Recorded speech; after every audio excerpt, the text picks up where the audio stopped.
This episode is brought to you by the American Homebrewers Association, host of HomebrewCon Online, a virtual gathering of homebrewers happening this June 18th through the 20th. With an all-star lineup of speakers, HomebrewCon Online is an opportunity to enhance your brewing skills and knowledge, all from the comfort of your own home. Tune in for live seminars, demonstrations, virtual expos, meetups, and happy hours. Learn more and register at homebrewcon.org. That's homebrewcon.org.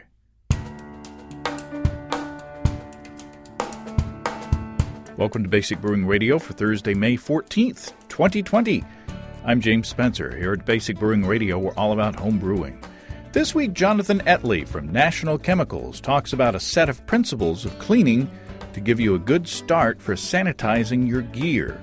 It's a follow-up on my conversation with Jonathan's boss, Merle Landman, from the Iodophore episode many years ago.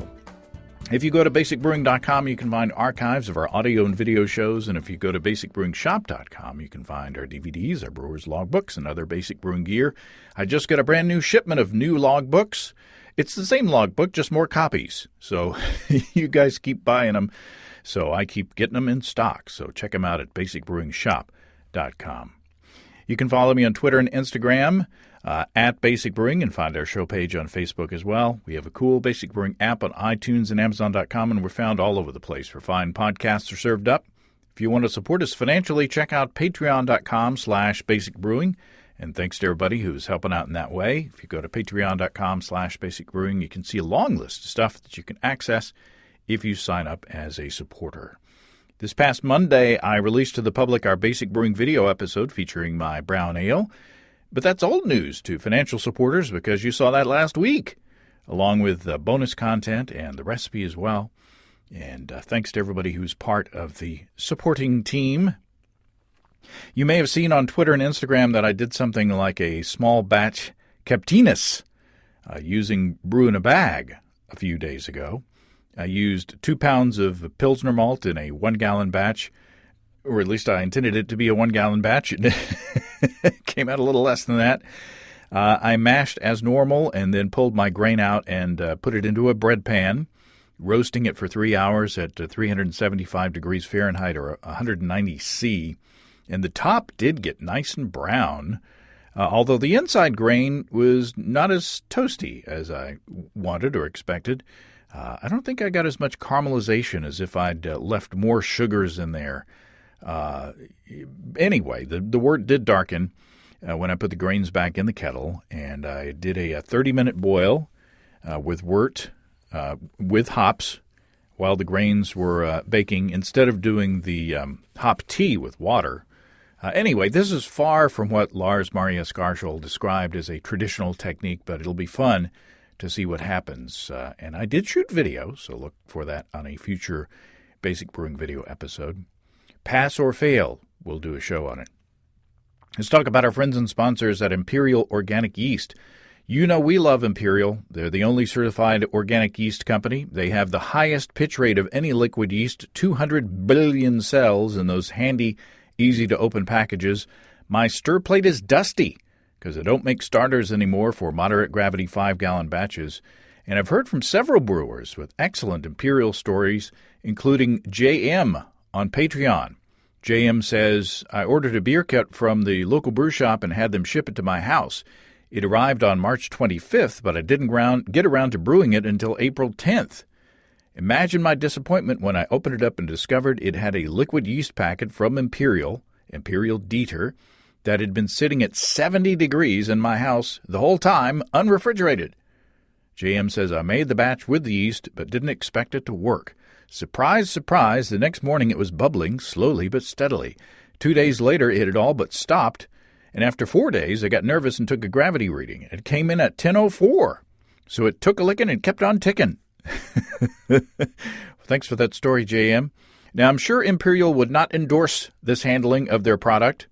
They recommend that it is refrigerated and stays refrigerated until pitching time. In fact, they package it very well to send to homebrew shops so that it stays cold.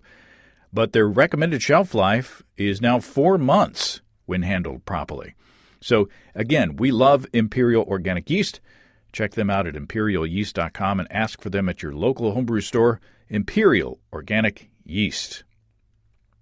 I got an email update from Adam Ross, brewer at Twin Span Brewing in Davenport, Iowa. You'll remember Adam from his defense of brown ale on this show a few weeks back.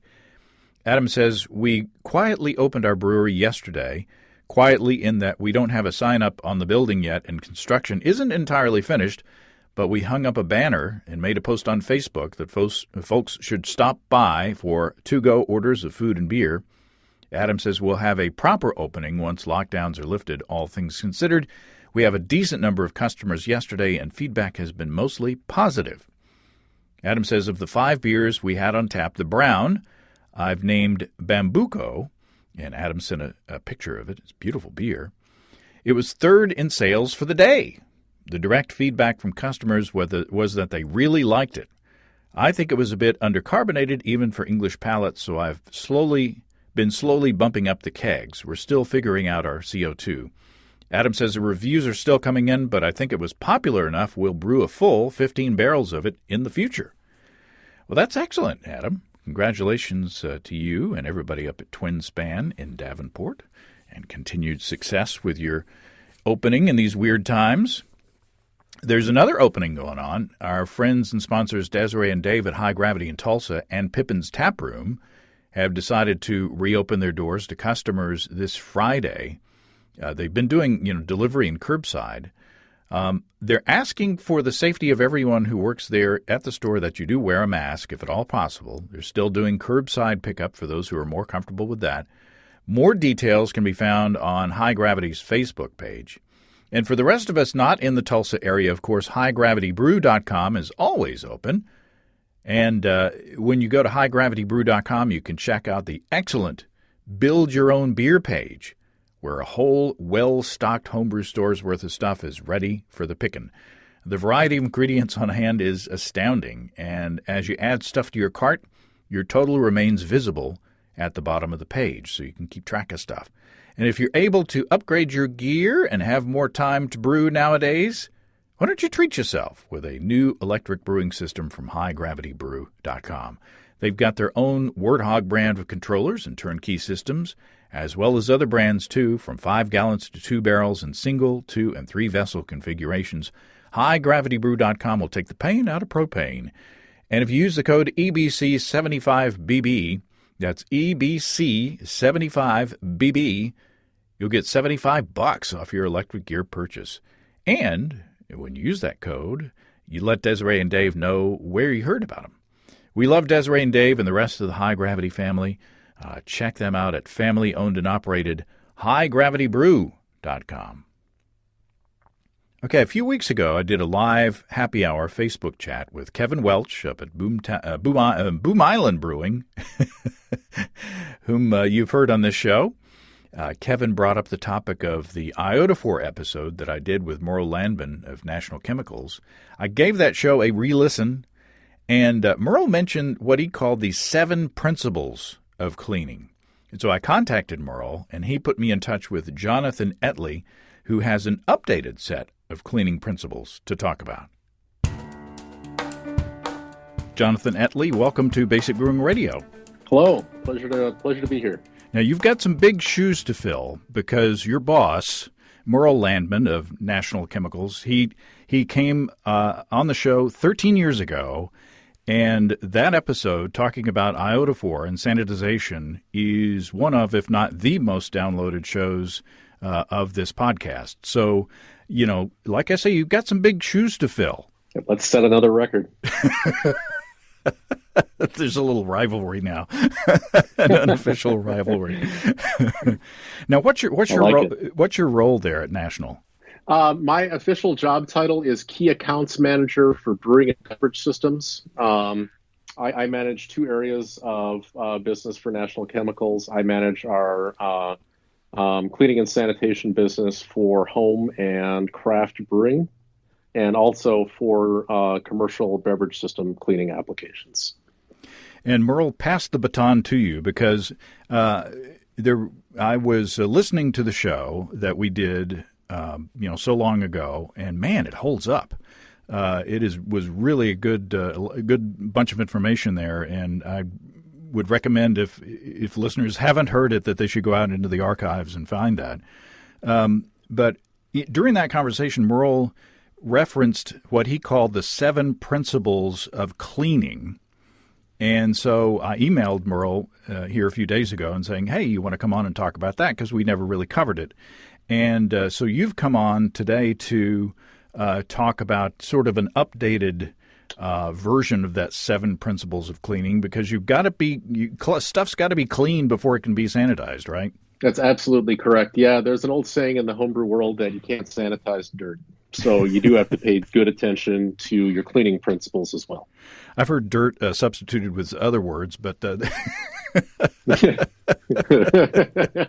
there's a number of proper and improper words for that, but soil load, biomass, dirt, sludge, debris, shrub, all that good stuff, all work.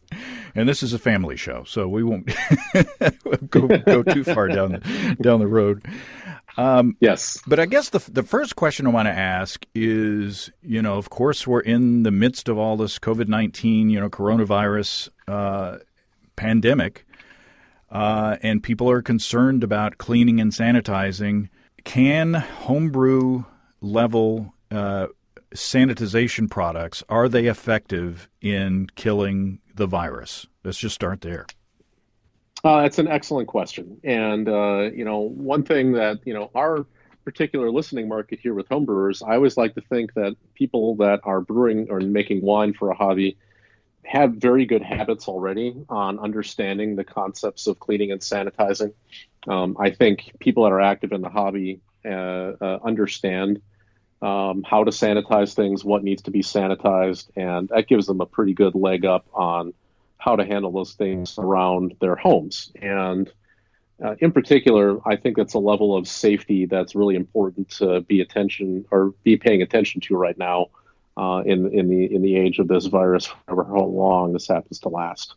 Now, one thing in general, when you have products that are considered antimicrobial, whether they're sanitize or disinfect, they are 2 distinct things.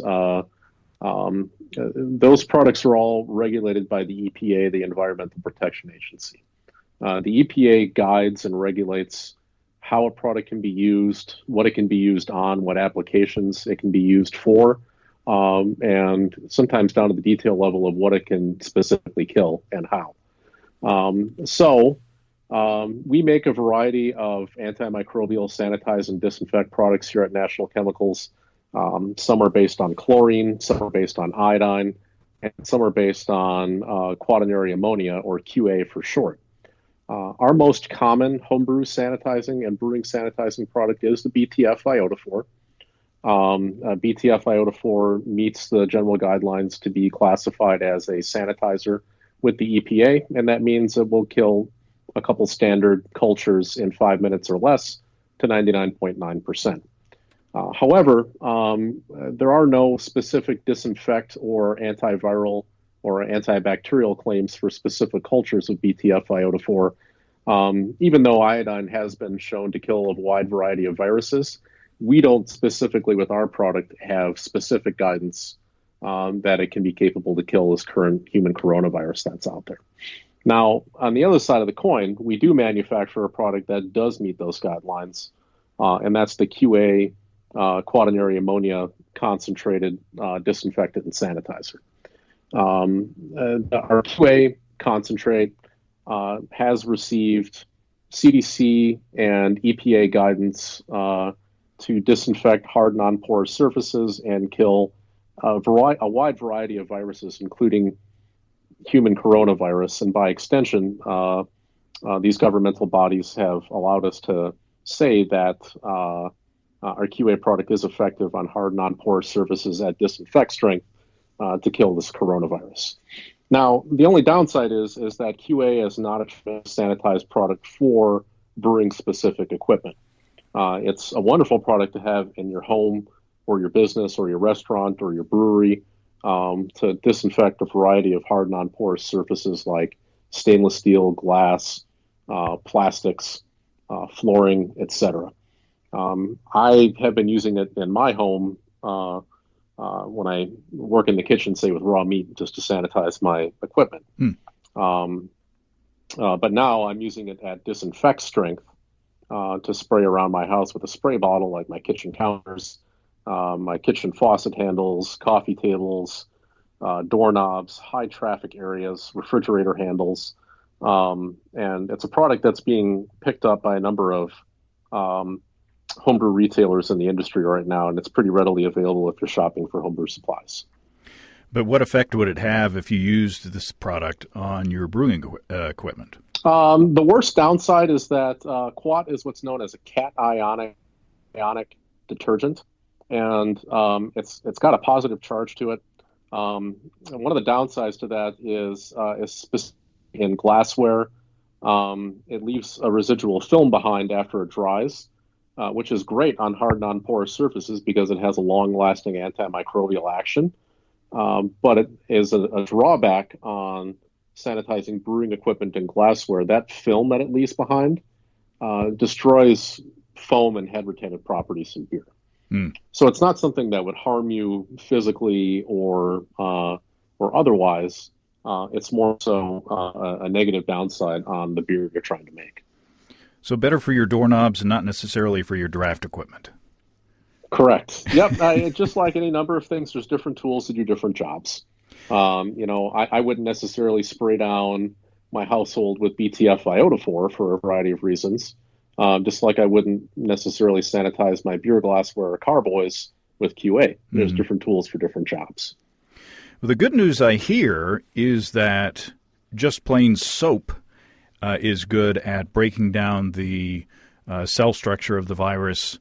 And, sort of that's why washing your hands for 20 minutes or 20 minutes, it feels like 20 minutes, for 20 seconds, that's enough to do the job on your hands. So I guess if you follow these principles that we're going to talk about, then you should be okay. The reason why hand washing is so effective on your hands is generally soaps are fatty acid driven. And the virus, in particular, the coronavirus, has a fatty acid sheath. And so likes dissolve likes, and soap is excellent at breaking down the outer sheath of the virus. And that's why it's the best first line of defense is hand washing for this virus that we're dealing with right now.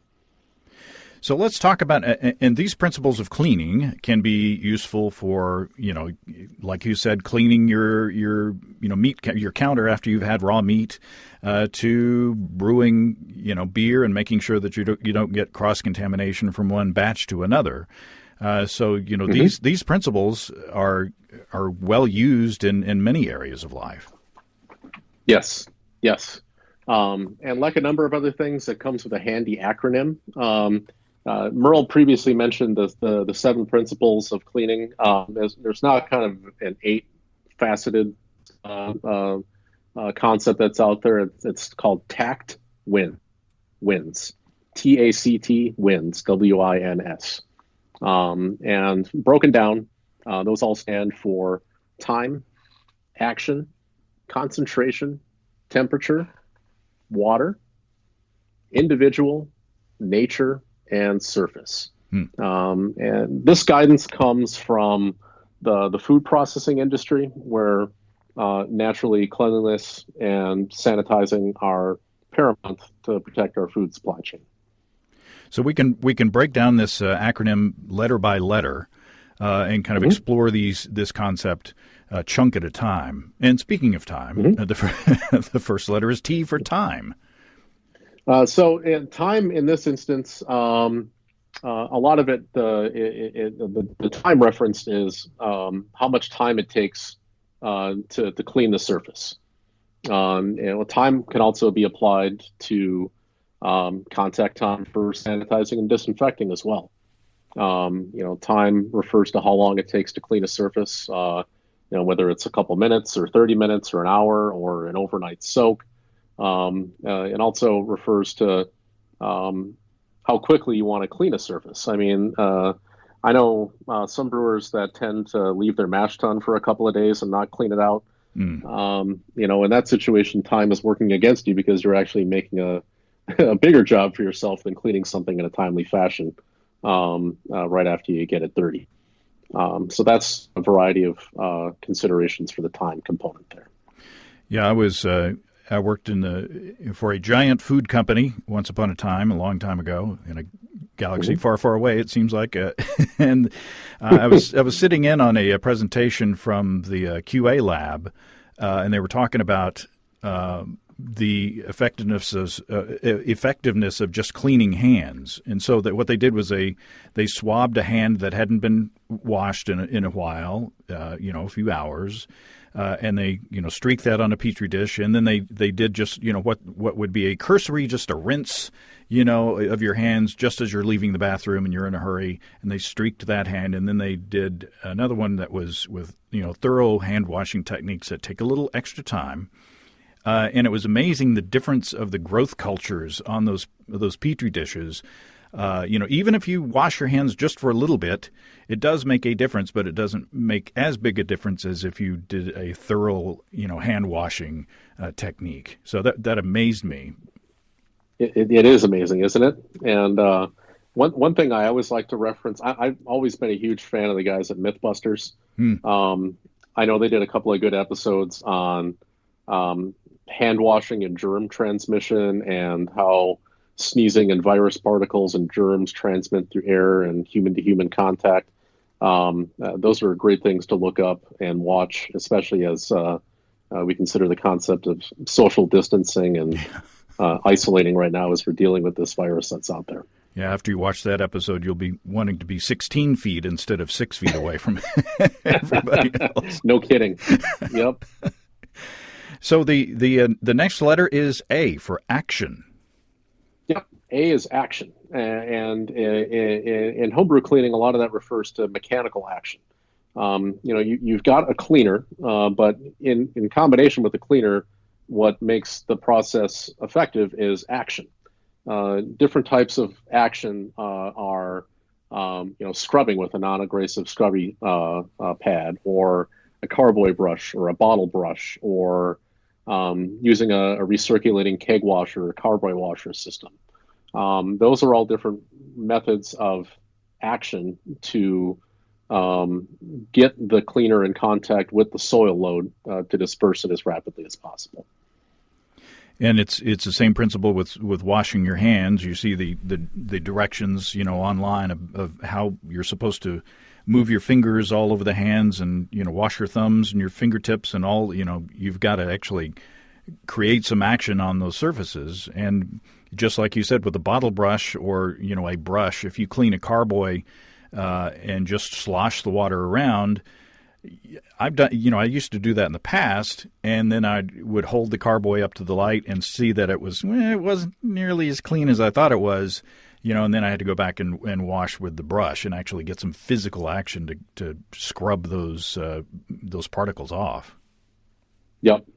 And and going back to the first concept in time, with a lack of action, your cleaning takes a lot more time. When you're dealing in a professional environment, you don't have all day and overnight to wait. I mean, sometimes I pull the easy button and just do an overnight soak with a cleaner. One of our Craftmeister products, and kind of set it and forget it, come back to it in a day. And the lack of action takes a lot more time. But if you're looking to get something done in a timely fashion, the appropriate amount of mechanical action gets the job done for you. The next letter is C for concentration. Yep, and concentration can refer both to your cleaning agent and also your sanitizing agent. Now, our Craftmeister cleaning products on the powder side come with a scoop to help you measure the product out. Our suggested concentration is 2 scoops per gallon of water for both the oxygen and alkaline brewery wash products. That's our recommended concentration for timely cleaning. And on sanitizing, you always have instructions for certain parts per million concentration for either sanitizing or disinfecting. And in particular, with sanitizing and disinfecting products, it's critical to follow the concentration information so you don't overshoot or undershoot your concentration to get the job done. Now, concentration on cleaning products can be a little more fungible. I mean, you can certainly drive more cleaner into solution to get a more rapid action, but that may always be the most cost-efficient way to use products in your time. So that's why I always suggest following manufacturers' instructions on cleaning and sanitizing products, because generally we've done a lot of work to figure out what a good usage rate is. And in particular on antimicrobial products, we're regulated to be used at a certain concentration. Now, back in the discussion with Merle 13 years ago, we talked about iodophor and the practice that I witnessed back in those days of people just doing a few glugs of iodophor solution into a carboy full of water. And thinking that, more sanitizing solution is better. But, Merle told us that no, more sanitizing solution will actually is detrimental, because then you have a rinse situation where you have to rinse afterwards. Is more correct? Is more cleaning chemical? Is it as detrimental as more sanitizer? I mean, there's a couple ways to look at that. I mean, the more cleaner you use, the more active agent you've got in solution, the faster it will work. But the downside to that is the stronger you make a cleaning solution, the more you have to rinse it, because there's more cleaner on the surfaces that you're contacting. Those higher concentrations can potentially cause skin irritation, not burning, but irritation. And they'll affect your pocketbook too. I mean, if your cleaner is supposed to be used at an ounce per gallon, you're using at 8 ounces per gallon. That's good for me as the manufacturer, but it may not be good for you as someone that needs to keep their cleaner in stock at home. Well, in the long run, it might not be good for you, because if they use too much and have a bad experience with it, then they might blame the chemical instead of themselves. Correct, and that's usually the way these things work. I mean, sanitizers are not like duct tape, where if a couple inches is good, a couple feet is better. My grandpa, a former Marine, always used to act that way. If a couple wraps of duct tape is good, then 8 or 20 are even better. Unfortunately, that's not the way sanitizers work, because you deal with situations where you have to chase your tail and rinse with potable water after an overuse situation to avoid excessive concentrations on the surfaces that you're dealing with. The next letter is T for temperature. And obviously temperature can refer to a number of things. There's temperature situations with cleaning products. In general, across the board, cleaning is faster with hotter water. Hotter water dissolves solids, in particular fatty materials and greases. We make 2 powdered cleaners under the Craftmeister brand name. One is the alkaline brewery wash. The other is our oxygen brewery wash. Now, temperature is a factor for both of these products. With oxygen-based products, which have sodium percarbonate in them, which is the oxygen release chemical, basically dry peroxide. That's the dry format cleaner that makes that effervescent foaming oxygen, which is good at creating its own mechanical action and deodorizing, and it's got a number of benefits. But it needs to be used at warm temperatures, at roughly 100 to 120 degrees, in order to dissolve that chemical. So temperature is a constraint with the oxygen cleaners. Now, our alkaline brewery wash does not feature any of that oxygen release chemistry, that's sodium percarbonate, so it can be used at a wide variety of temperatures. It can be used in ice cold water. It can be used in really hot water, up to 140 degrees. Sometimes it's nice to be in a situation where you may not have ready supply of really hot water to clean with, and know you've got a cleaner that can be active in cold water. Now, based on some of these other principles, if you reduce the temperature, you may need to increase other areas like concentration or action in order to get the same results. But it's nice to be able to have a product that works in cold and hot water. Now, temperature is also a factor for sanitizing agents. BTF iodophor is designed to work in cool to lukewarm water. The reason being, iodine is in the halogen family on the periodic table. Halogens are naturally gases, such as iodine and chlorine. When you get halogen-based sanitizers into aqueous solution, they're usually pushed in there with a variety of compounds and delivery mechanisms to get basically a gas into a liquid solution. Now, over time, iodine and halogen-based sanitizers will slowly return back to the atmosphere. If you mix a solution of iodophor within 24 to 48 hours, the color of you mix it into will go from that nice amber color likely back to clear water. That's because all the iodine released back into the atmosphere. If you mix iodophor into really hot water, that process is greatly accelerated and your solution doesn't last that long. So that's why we always put instructions to mix iodophor into cool to lukewarm water. So that's another area where temperature is concerned. And that locks back into the concept of time as well. So you got to use your properly mixed chemical at the proper temperature in the proper time, or it's not going to be as effective. Mm-hmm. Yep, you're absolutely right. And there are also some safety issues, obviously, with temperature. If you get your temperature of your cleaning solution too hot, you could scald yourself, or you could possibly, say, break a glass carboy, which is not good either. So, those are more common sense things. Yes, and it's all under the area of temperature. I mean, for instance, when cleaning beer lines, you don't want to have a solution that's too hot, especially when you're dealing with commercial grade beer line tubing, these barrier coated tubings. If you run a beer line cleaning solution that's too hot, you can actually delaminate and warp out the barrier tubing, or disfigure in pressure situations beer line tubing and greatly damage a draft system.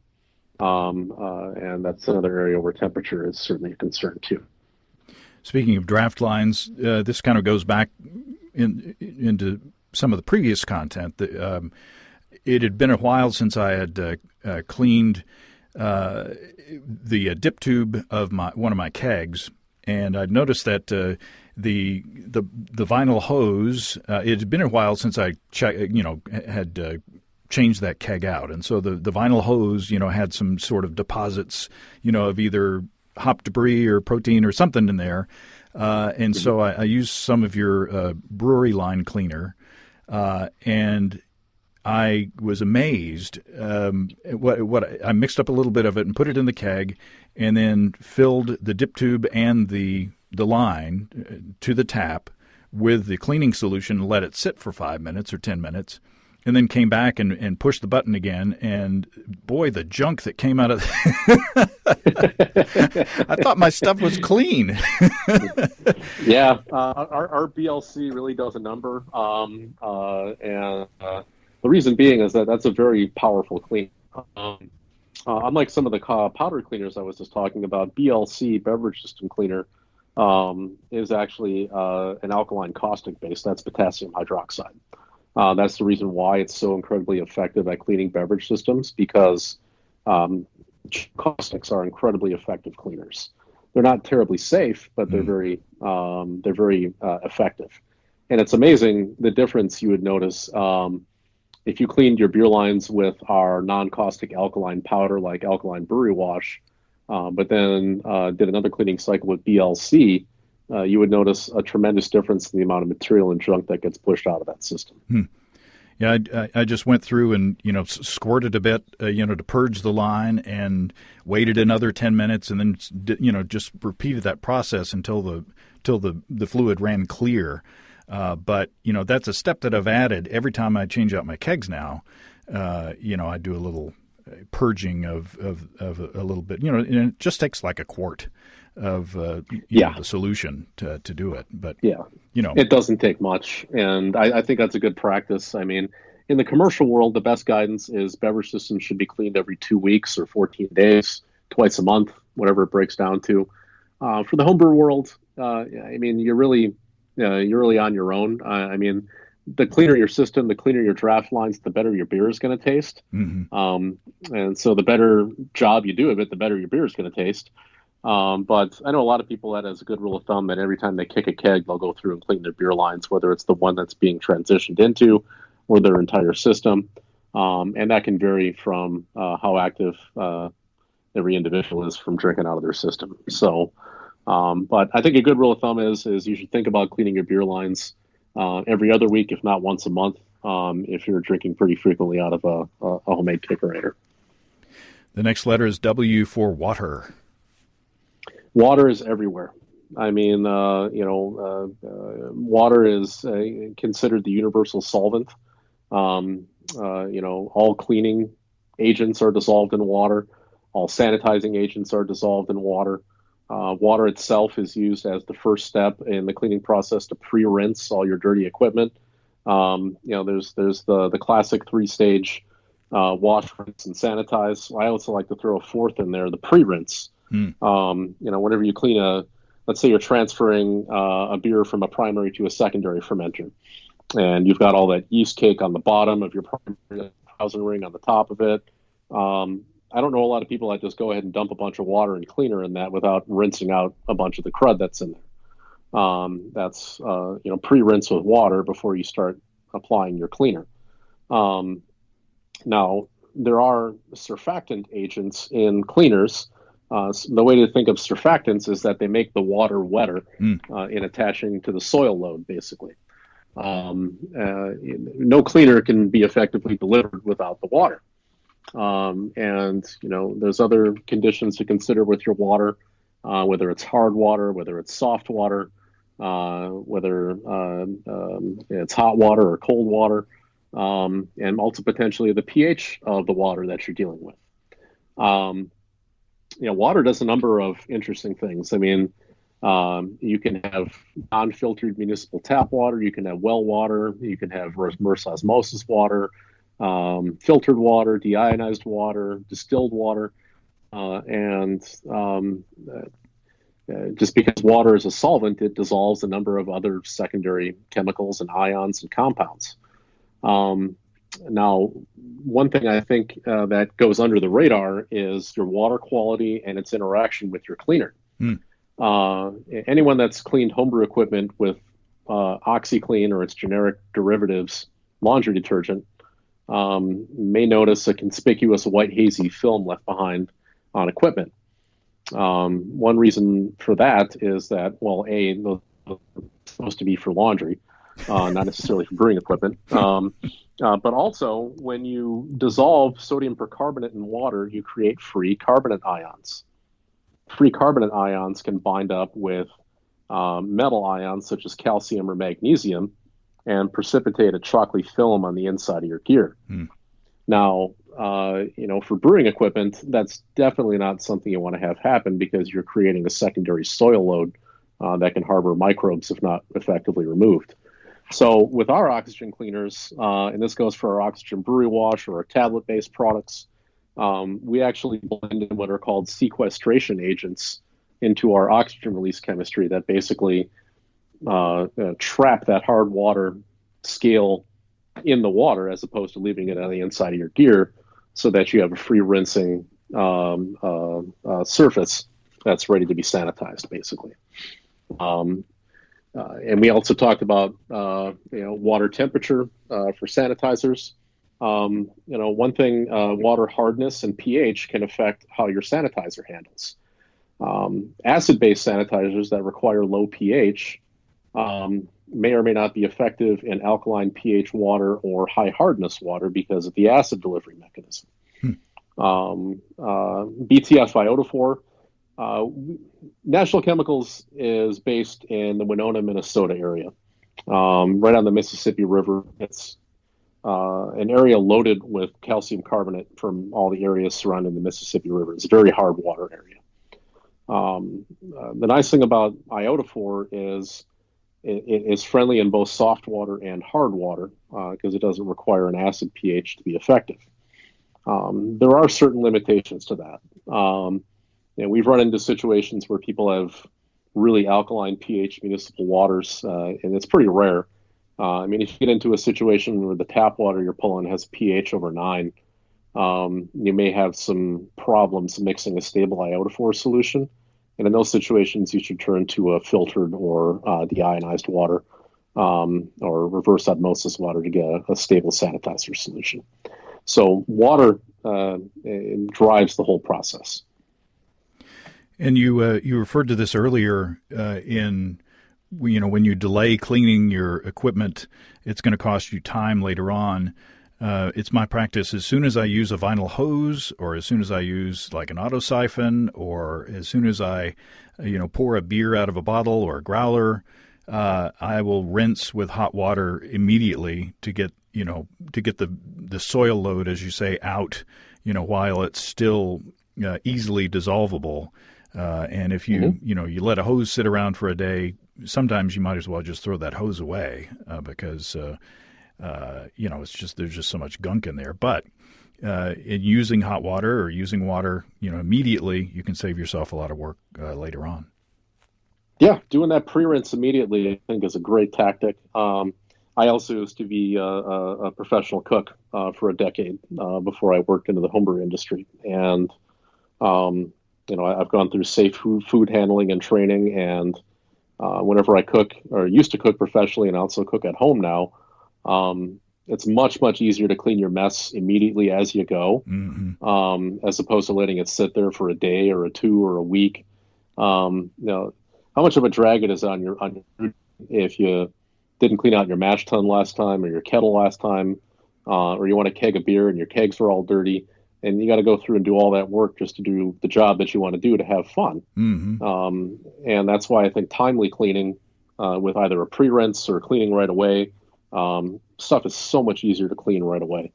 And if you can't do it, how many times as homebrewers have you had that buddy that shows up with a trunk full of old beer bottles? Oh, yeah. Nothing's ever been rinsed, and they're all full of petri dish looking mold and cigarette all butts. kinds of crazy stuff, and cigarette butts and whatever it happens to be, where a couple of minutes of pre-rinsing could have made your life a lot easier.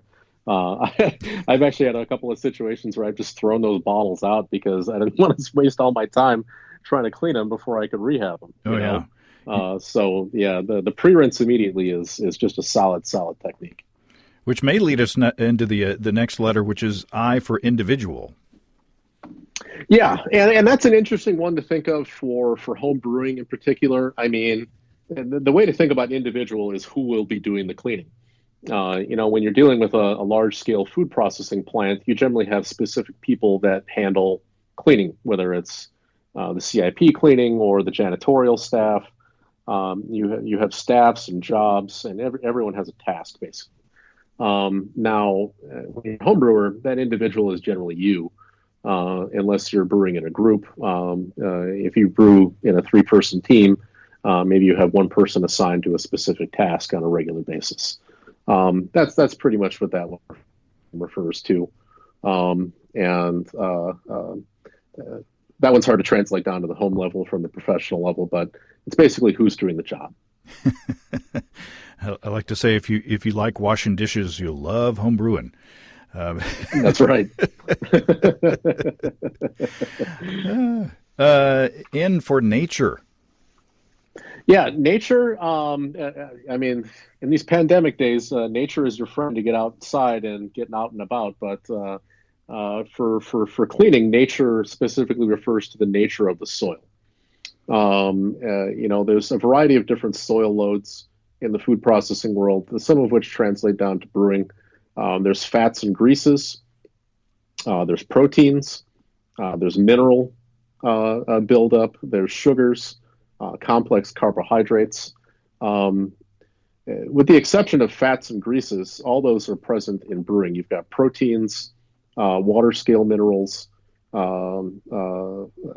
simple and caramelized sugars, complex carbohydrates.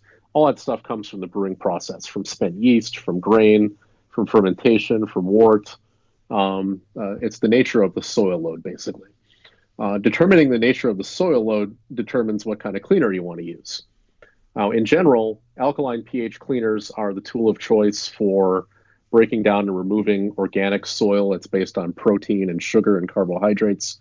That's the vast majority of brewing soils. But you also have water scale problems. I mean, if you ended up one of those situations where you used OxyClean and you have all this mineral scale on the inside of your carboy, this chalk deposit, that's a situation where an alkaline cleaner won't help you because that's an alkaline pH water salt deposit. You need to turn to a strong acid to dissolve that. Sometimes in draft systems or in the boil process, you can develop beer stone. Beer stone is calcium oxalate, which is an alkaline pH mineral salt that needs to be broken down and dissolved with a strong acid. It also precipitates out in draft systems, which is why acid cleanings on a regular basis are required. So knowing what you're cleaning, the nature of the soil, helps you figure out what type of cleaner and how to attack it. The right tool for the right job. Exactly. Yep. The final letter is S for surface. Yeah, and in the cleaning world, what's the type of equipment that you're cleaning? Is it stainless steel? Is it plastic? Is it rubber? Is it vinyl? Is it glass? Is it aluminum? Knowing the type of surface that you're using or cleaning, I should say, helps you figure out how to clean. And there are some cleaners that can be damaging to certain surfaces. For instance, you don't want to use strong acids or strong alkaline caustics on aluminum because you can dissolve and pit them. You don't want to use bleach on stainless steel because you can rust and pit out the stainless steel. And over time and high concentrations, you can potentially case harden and microfracture tubing with alkaline cleaners.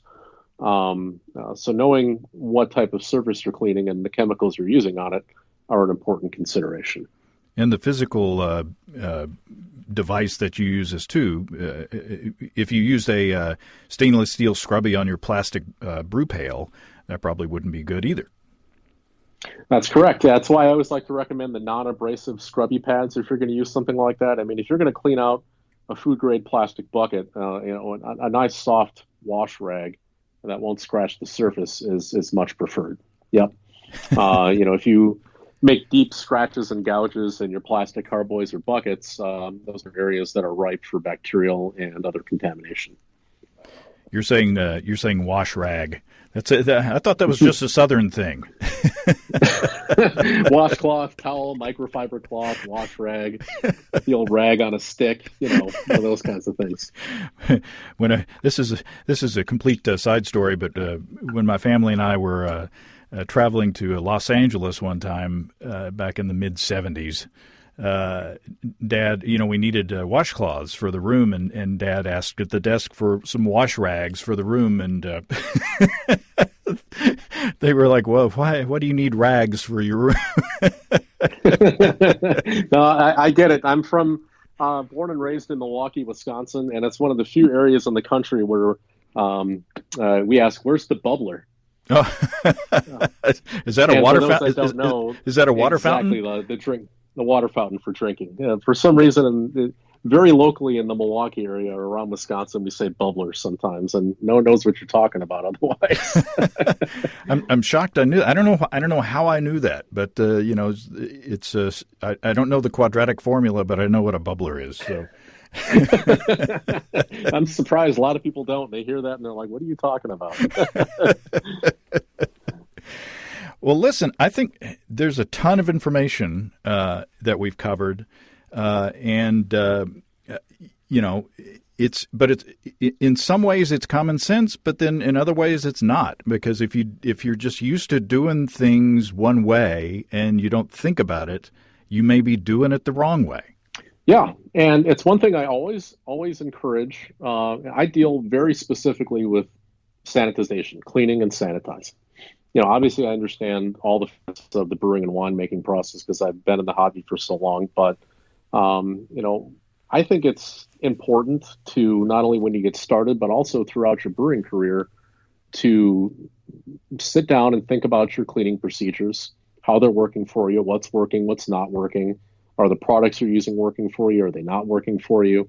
Are your sanitizers working the way you think they are in the applications you're using them in? I'm always an advocate for trying different products, trying different procedures and practices, and settling on a routine that works for you. I like having a structure and a process that's repeatable for cleaning and sanitizing my gear, because once I've got a good routine down, it minimizes my chances of screwing it up and making mistakes. And I think that repeatable process improves your consistency. And consistency is the main reason why you do such a hard work and job of cleaning and it improves the consistency of your fermented products, whether it's beer or wine or mead or otherwise. Well said. Well, Jonathan, I appreciate your time, and I appreciate Merle passing the baton to you. Now the counter starts rolling, and, you've got a lot of catching up to do to get to his numbers, but we'll see what we can do. I certainly do. Yep. No, and Merle has done, and the Landman family, between Merle and his dad, have done a number of great things for the brewing industry, whether it's development of beer line cleaners, high-quality sanitizers, cleaning agents, detergents and sanitizers for beer glassware. I like to think that we've got solutions for every step of the process, from fermentation equipment to brewing equipment to keeping the draft system clean, to keeping beer glassware clean. And there's something to appreciate along every step of the process. And it just makes me want to get back out in the world and hopefully get back to a normal situation where we can all get together and have a pint again. Cheers to that. Hear, hear. Cheers. Thanks, Jonathan. You're very welcome. Thanks for having me on. I really appreciate it. Well, thanks again to Jonathan, National Chemicals, and to Merle for getting us together to chat. Lots of good information. I hope you find it as useful as I did. And if you want to email Jonathan, you can use experts@craftmeister.com. That's experts@craftmeister.com. Or you can go to nationalchemicals.com/craftmeister. Or you could just email me and I'll pass on the information to Jonathan. If you have any other brewing questions, show suggestions, or just want to say howdy, write to james@basicbrewing.com or just fill out the contact form at basicbrewing.com. And please don't forget to tell us where you're from. Check out our mobile-friendly shop at basicbrewingshop.com. Thanks to everybody supporting us through our Patreon page. Special goodies always coming your way. Check that out at patreon.com/basicbrewing. It's all until next time. Until then, thanks for listening, everybody. I'm James Spencer. Production help for Basic Brewing Radio and our website is provided by Kelly Dodson. Basic Brewing Radio is a production of Active Voicing. We'll talk to you next time, everybody. In the meantime, stay well and stay tuned. So long.